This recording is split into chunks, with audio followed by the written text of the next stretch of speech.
Anne of Green Gables, Chapter 28, An Unfortunate Lily Maid. Of course you must be Elaine, Anne, said Diana. I could never have the courage to float down there. Nor I, said Ruby Gillis with a shiver. I don't mind floating down when there's 2 or 3 of us in the flat and we can sit up. It's fun then. But to lie down and pretend I was dead, I just couldn't. I'd die really of fright. Of course it would be romantic, conceded Jane Andrews, but I know I couldn't keep still. I'd be popping up every minute or so to see where I was and if I wasn't drifting too far out. And you know, Anne, that would spoil the effect. But it's so ridiculous to have a red-headed Elaine, mourned Anne. I'm not afraid to float down and I'd love to be Elaine, but it's ridiculous just the same.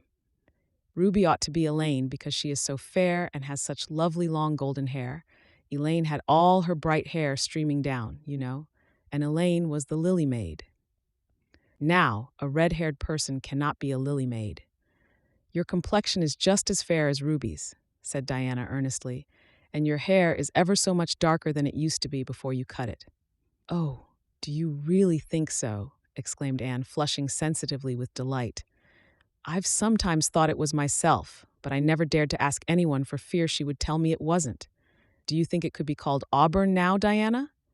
Yes, and I think it is real pretty, said Diana, looking admiringly at the short, silky curls that clustered over Anne's head and were held in place by a very jaunty black velvet ribbon and bow. They were standing on the bank of the pond, below Orchard Slope, where a little headland fringed with birches ran out from the bank. At its tip was a small wooden platform built out into the water for the convenience of fishermen and duck hunters. Ruby and Jane were spending the midsummer afternoon with Diana, and Anne had come over to play with them. Anne and Diana had spent most of their playtime that summer on and about the pond. Idlewild was a thing of the past, Mr. Bell having ruthlessly cut down the little circle of trees in his back pasture in the spring.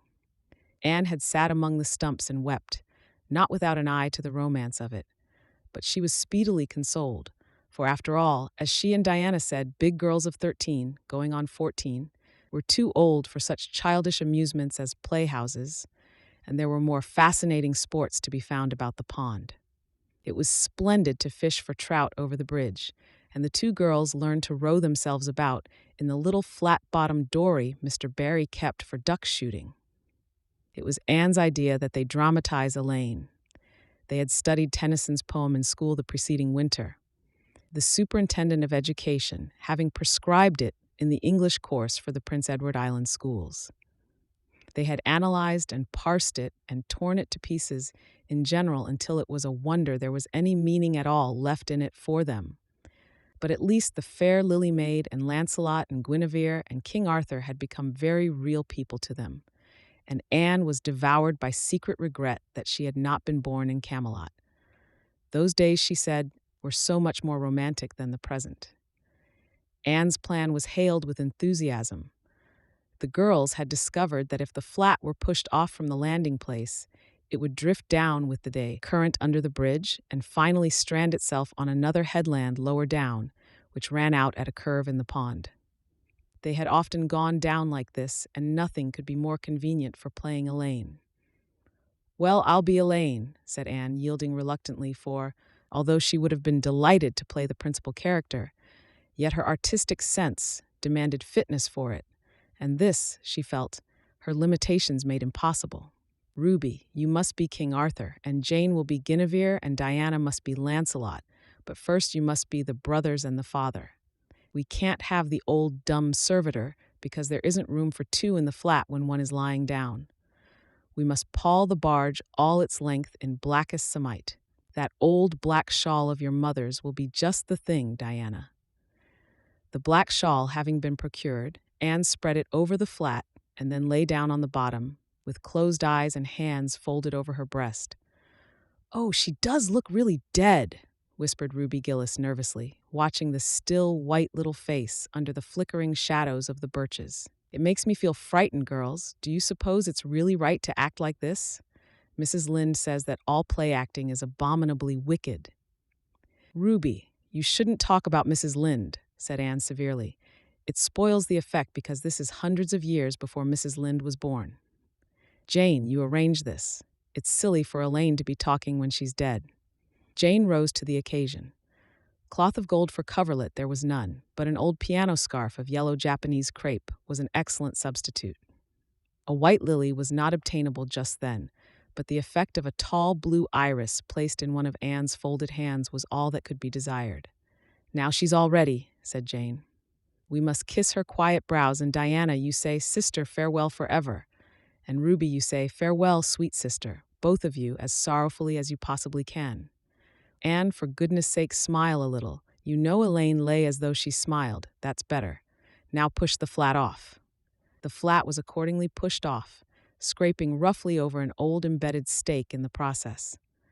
Diana and Jane and Ruby only waited long enough to see it caught in the current and headed for the top bridge before scampering up through the woods, across the road, and down to the lower headland, where, as Lancelot and Guinevere and the king, they were to be in readiness to receive the Lily Maid. For a few minutes, Anne, drifting slowly down, enjoyed the romance of her situation to the full. Then something happened not at all romantic. The flat began to leak. In a very few moments, it was necessary for Elaine to scramble to her feet, pick up her cloth of gold coverlet and pall of blackest samite, and gaze blankly at a big crack in the bottom of her barge, through which the water was literally pouring. That sharp stake at the landing had torn off the strip of batting nailed on the flat. Anne did not know this, but it did not take her long to realize that she was in a dangerous plight. At this rate, the flat would fill and sink long before it could drift to the lower headland. Where were the oars? Left behind at the landing. Anne gave one gasping little scream which nobody ever heard. She was white to the lips, but she did not lose her self-possession. There was one chance, just one. "I was horribly frightened," she told Mrs. Allen the next day, "and it seemed like years while the flat was drifting down to the bridge and the water rising in it every moment. I prayed, Mrs. Allen, most earnestly, but I didn't shut my eyes to pray, for I knew the only way God could save me was to let the flat float close enough to one of the bridge piles for me to climb up on it. You know, the piles are just old tree trunks, and there are lots of knots and old branch stubs on them. It was proper to pray, but I had to do my part by watching out, and right well I knew it. I just said, 'Dear God, please take the flat close to a pile and I'll do the rest,' over and over again. Under such circumstances, you don't think much about making a flowery prayer.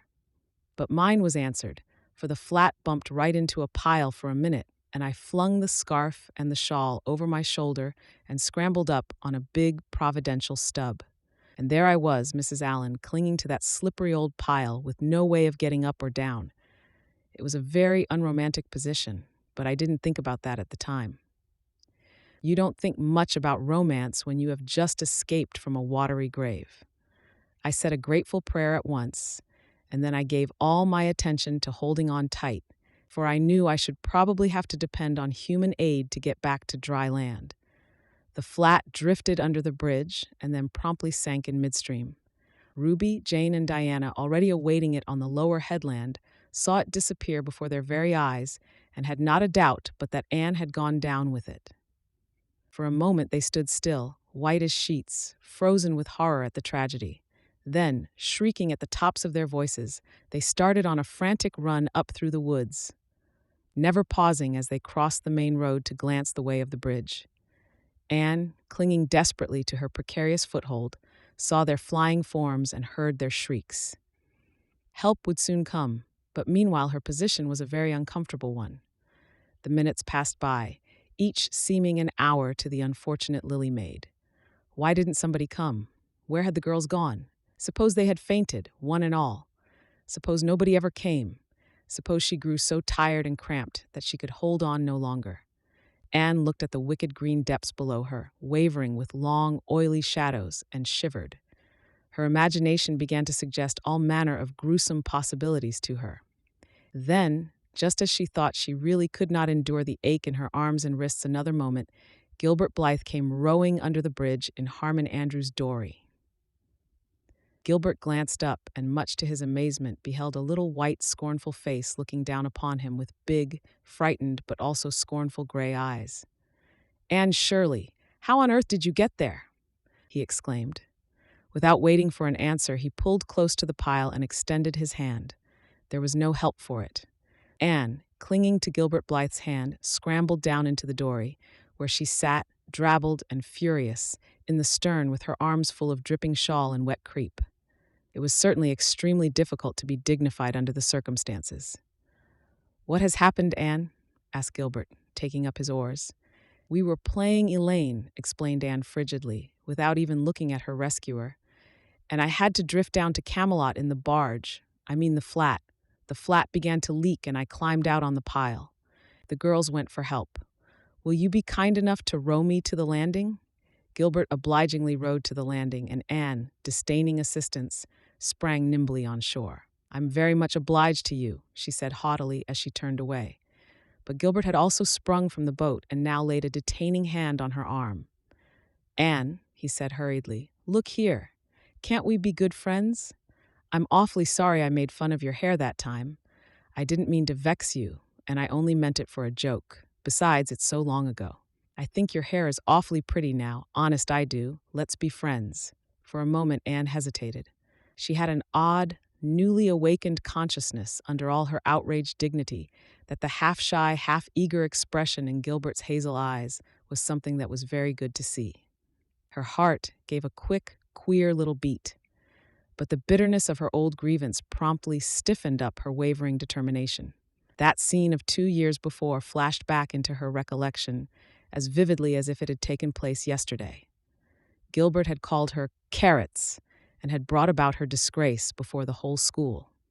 Her resentment, which to other and older people might be as laughable as its cause, was in no whit allayed and softened by time seemingly. She hated Gilbert Blythe. She would never forgive him. "No," she said coldly, "I shall never be friends with you, Gilbert Blythe, and I don't want to be." "All right." Gilbert sprang into his skiff with an angry color in his cheeks. "I'll never ask you to be friends again, Anne Shirley, and I don't care either." He pulled away with swift, defiant strokes, and Anne went up the steep, ferny little path under the maples. She held her head very high, but she was conscious of an odd feeling of regret. She almost wished she had answered Gilbert differently. Of course, he had insulted her terribly, but still. Altogether, Anne rather thought it would be a relief to sit down and have a good cry. She was really quite unstrung, for the reaction from her fright and cramped clinging was making itself felt. Halfway up the path, she met Jane and Diana rushing back to the pond in a state narrowly removed from positive frenzy. They had found nobody at Orchard Slope, both Mr. and Mrs. Barry being away. Here Ruby Gillis had succumbed to hysterics and was left to recover from them as best she might, while Jane and Diana flew through the haunted wood and across the brook to Green Gables. There they had found nobody either, for Marilla had gone to Carmody and Matthew was making hay in the back field. "Oh, Anne," gasped Diana, fairly falling on the former's neck and weeping with relief and delight. "Oh, Anne, we thought you were drowned and we felt like murderers, because we had made you be Elaine. And Ruby is in hysterics. Oh, Anne, how did you escape?" "I climbed up on one of the piles," explained Anne wearily, "and Gilbert Blythe came along in Mr. Andrews' dory and brought me to land." "Oh, Anne, how splendid of him! Why, it's so romantic," said Jane, finding breath enough for utterance at last. "Of course you'll speak to him after this." "Of course I won't," flashed Anne, with a momentary return of her old spirit. "And I don't want ever to hear the word romantic again, Jane Andrews. I'm awfully sorry you were so frightened, girls. It is all my fault. I feel sure I was born under an unlucky star. Everything I do gets me or my dearest friends into a scrape. We've gone and lost your father's flat, Diana, and I have a presentiment that we'll not be allowed to row on the pond anymore." Anne's presentiment proved more trustworthy than presentiments are apt to do. Great was the consternation in the Barry and Cuthbert households when the events of the afternoon became known. "Will you ever have any sense, Anne?" groaned Marilla. "Oh, yes, I think I will, Marilla," returned Anne optimistically. A good cry, indulged in the grateful solitude of the East Gable, had soothed her nerves and restored her to her wonted cheerfulness. "I think my prospects of becoming sensible are brighter now than ever." "I don't see how," said Marilla. "Well," explained Anne, "I've learned a new and valuable lesson today. Ever since I came to Green Gables, I've been making mistakes. and each mistake has helped to cure me of some great shortcoming. The affair of the amethyst brooch cured me of meddling with things that didn't belong to me. The haunted wood mistake cured me of letting my imagination run away with me. The liniment cake mistake cured me of carelessness in cooking. Dyeing my hair cured me of vanity. I never think about my hair and nose now, at least very seldom. And today's mistake is going to cure me of being too romantic. I have come to the conclusion that it is no use trying to be romantic in Avonlea. It was probably easy enough in towered Camelot hundreds of years ago, but romance is not appreciated now. I feel quite sure that you will soon see a great improvement in me in this respect, Marilla. I'm sure I hope so, said Marilla skeptically. But Matthew, who had been sitting mutely in his corner, laid a hand on Anne's shoulder when Marilla had gone out. Don't give up all your romance, Anne, he whispered shyly. A little of it is a good thing, not too much, of course. But keep a little of it, Anne.